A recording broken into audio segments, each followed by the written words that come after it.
It's Sunday, October 12th, 2025. Thanks for tuning in today. We have a lot to talk about. It's an absolutely stunning day here in southern Alabama. Just got done feeding some of the fish and the turtles. I got Turbo sitting next to me right here, just chilling out. It's an absolutely gorgeous day. The birds are out. It's super green.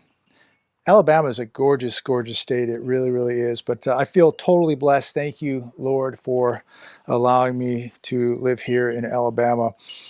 A few things I want to talk about today. I'm going to go with this first article from CNBC. Cryptos soar after Trump addresses highly respected President Xi. Trump said this, had a great call with China's wonderful President Xi, and our relations have never been better. Look forward to our meeting in 2 weeks. Thank you for your attention to this matter. So now I'm looking at Bitcoin. It's up around $4,000 right after Trump came out and said this.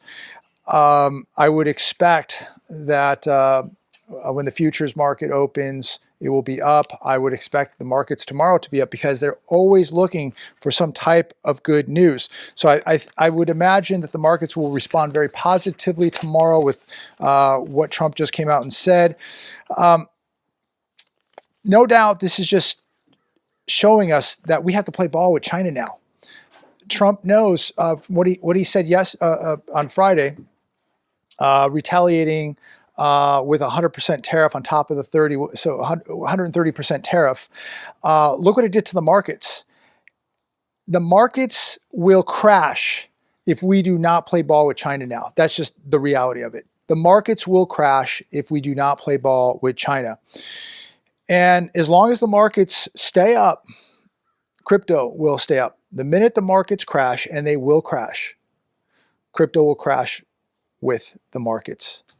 That's, I think, what I see happening. Let me know your thoughts. Comment down below. Many of you may think crypto is the end-all be-all, that it will outlast the markets, that it won't crash with the markets. But every time the markets get into trouble, like they did on Friday, because of what Trump came out with, 130% tariff against China, markets absolutely plunge, and they took cryptos down with them. Cryptos to me are just another tech stock, trades with the market, blows with the wind. And when these markets go, they're taking the cryptos with them. Bank of America's Michael Hartnett, he's a financial advisor for Bank of America, said gold to $6,000 by next spring. He's probably right on target. Probably right on target. I think that this is a time in the history of the United States where you better be holding real things. You better be protecting yourselves, ladies and gentlemen, mentally, physically, spiritually, financially. But we're talking financially right now. If you're depending on paper, cryptos, and stocks and pensions to protect you, that this is going to be here for you when things get bad, please heed the warning. HellTurnerRadioShow.com. You know, there was some other news I want to talk about today, but I was reading this article, and I'm going to go through some of the highlights of this article. I'm going to probably go over about 60, 70% of it. If you get a chance, check it out. HellTurnerRadioShow.com. This article, 2025 looks a lot like 1928 before the Great Depression hit. This was one of the best articles I have read in a long, long time. This really breaks it down to where we're at right now and how close we are to something really breaking loose in this country. The year is 2025, and if you're paying attention, the echoes of history are getting louder. Unfortunately, most people don't know history, haven't read history, don't want to read history, don't want to know history. They just want to live for today. They don't want to think about yesterday. They don't want to think about tomorrow. They want to live for today. The same patterns, the same mistakes, the same blind confidence that preceded the great economic disaster in modern history are all around us. Most people see rising stock markets and think prosperity, but the smart money sees something else entirely. And trust me, there's a lot of smart money out there right now that sees exactly what's going on. A lot of the smart money's already gotten out of these markets. They're the ones building the bunkers. They're the ones, getting out of the big cities. They're the ones buying islands. They're the ones with security details. They're the ones that are going to capitalize when all this goes down too. As people get in and get suckered into these markets, these overvalued, overpriced markets, these people are getting out because they know all this stuff's going to go on sale. When people think about the Great Depression, they imagine bread lines and dust bowls. But the real story isn't what happened after the crash. It's what led up to the crash. We have to be paying attention here, ladies and gentlemen, because we are going to repeat this disaster all over again, but this time it's going to be much, much worse. The roaring 1920s wasn't just about jazz. They were about a financial bubble so massive, so intoxicating, that an entire nation convinced itself the party would never end.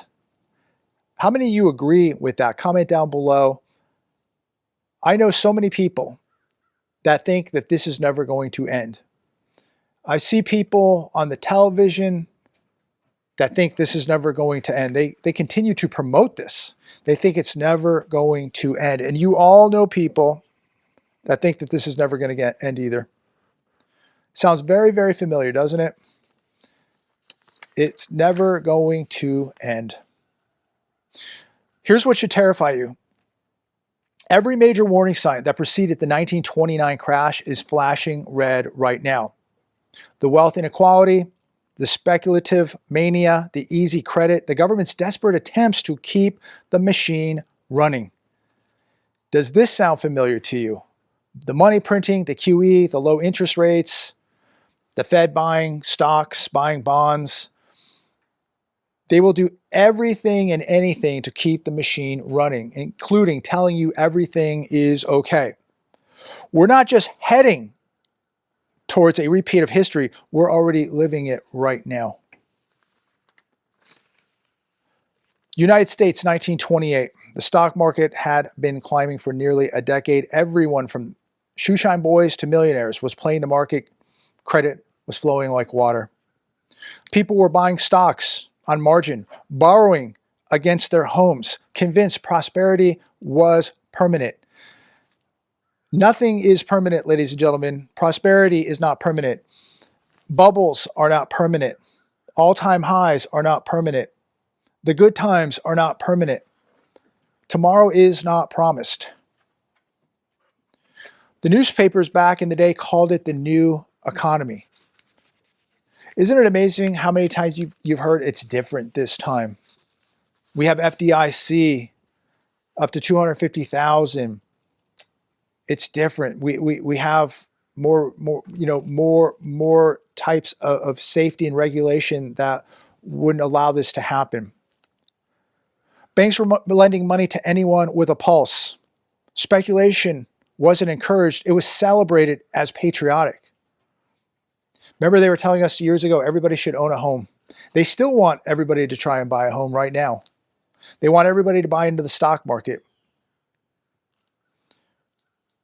The idea that markets could fall seemed absurd to most Americans. Does this sound familiar to you? I mean, this is where we're at right now. Most people that you talk to, even if they have no money and they're broke, think everything's okay because the stock market's up. And most people think it's going to continue to keep going up. Maybe it will, but for how much longer? There's never been a time in history where markets just kept going and going and going and never crashed or corrected. We are so overdue. This is going to be so bad, ladies and gentlemen. We have inflated these bubbles, and we have so many bubbles that we've overinflated that haven't burst yet. And when they do, it is going to be hell on earth for so many people. Most people are not ready and not protected for what's coming. Keep in mind, the wealth gap today is acutely worse than it was in 1929. And remember this, the rich can only buy so many houses, they can only buy so many cars, they can only buy so many services, they can only buy so much food. The real economic growth comes from the broad middle class having money to spend in the economy. But when the middle class is drowning in debt, and struggling to afford basic necessities while assets inflate beyond their reach, the foundation of the entire economy starts to crack. And we are seeing massive cracks in the US economy right now and the global economy. In 1929, most Americans still lived on farms or in small towns. They had skills. They could grow food. They knew how to fix things. They could survive without complex systems. The question is, can you? Can the youth today survive? And look, I'm going to tell you right now, I'm not my grandparents. I'm not my parents, that's for sure. God bless them. I'm certainly not my grandparents. I don't have the skills. I don't have the guts or the grit that my grandparents had. No way. But I'm here in Southern Alabama because I know what's coming. And I'm going to do whatever I can in my power to prepare and to continue to add skills, because I have added skills over the years, that's for sure. I've definitely tried to walk the walk and put, my money where my mouth is. And I put the time in to add these skills, especially walking a little closer to God. This is why boxing, jujitsu, getting to the range, all this stuff was so important. Walking close to God, buying the emergency food, and getting out of a populated area where crime is going to be absolutely infested. Many people out there today, maybe some of you watching this video, take it easy, Turbo, are going to say, don't worry, everything is fine. The economy's strong. Trust the experts. They continue to tell us every day that the economy's fine. No need to worry. Everything's going to be okay. I'm sitting here in Alabama because I don't believe everything is going to be okay. And I have to tell you, if you would have asked me a few years ago where I would be living, I probably would have said Southern California. If you would have asked me 10 years ago, where would I be living? No doubt, Southern California. There is no way I would have ever said I'm going to be living in Southern Alabama next to peanut farms and cotton fields. But here I am. Why? Because something's telling me something's going to happen. Something's going to happen. Yes, it's a beautiful place, but I never thought I would be living in the deep South. But I truly do believe something's happening. Why did I put the years of jiu-jitsu, boxing, all the range time in, invest in the food and water, invest in the gold and the silver, buying all that stuff, when I could have been going to Las Vegas, could have been at the beach today, walking around, hanging out, could have been driving, a nice Ferrari or a Lambo, making car videos at Cars and Coffee, and doing things that are maybe a little bit more fun. But actually, I got to tell you, sitting here with Turbo, Nuggets in the house, chilling, talking to my family on the phone today, just hanging out with nature. Got a bunch of turtles right here. I'll start filming some of this stuff for you too, the turtles, the fish. No gator sightings as of yet. Last time we were here, there were a handful of them out here, but the weather has cooled down. But a lot of activity in the water with the fish, big bass, and the turtles. A lot of different turtles. I don't miss that stuff. I don't miss the cars. It's nice to have. I mean, we have nice vehicles. Don't get me wrong, but I'm not driving a Ferrari or a Lambo. Could I? Yes. Am I? No. I'm putting my money in other places. And now I just have more fun just sitting out watching the fish and the turtles and playing with the dogs. I don't need a Ferrari. I don't need a Lamborghini. I feel very calm here, very at ease, peace, very little stress. Now it is a little bit stressful with all the work going on and things like that, but it's just beautiful, and I would not trade this for anything. I got to tell you. I love this house. I love Alabama. I love the people. I love these dogs. I love my family. I feel blessed to be here. And, if you're thinking about making a move somewhere, I would highly, highly think about it quickly, because something big is coming. I never thought, oh, I'm going to move to Alabama because, oh, this is going to be so fun. And I just, just the place I want to be. I'm glad I did, because it's one of the best kept secrets out there, in my opinion. Great food, great people, beautiful, beautiful country. And I would much rather be here when the Greatest Depression hits the United States of America. There'll be crime, but I'll tell you what, you don't want to come here. That's for sure. This is not a place you want to come and commit crime. Guarantee you. Much, much safer here. Nothing's 100%, ladies and gentlemen, but here we are covering all bases. Here, we're prepared. In the state of Alabama, you're allowed to protect yourself too. And people here, they'll come together, unlike places like Chicago and Los Angeles, San Francisco, when you're dealing with all the addicts, all the homeless, all the chaos.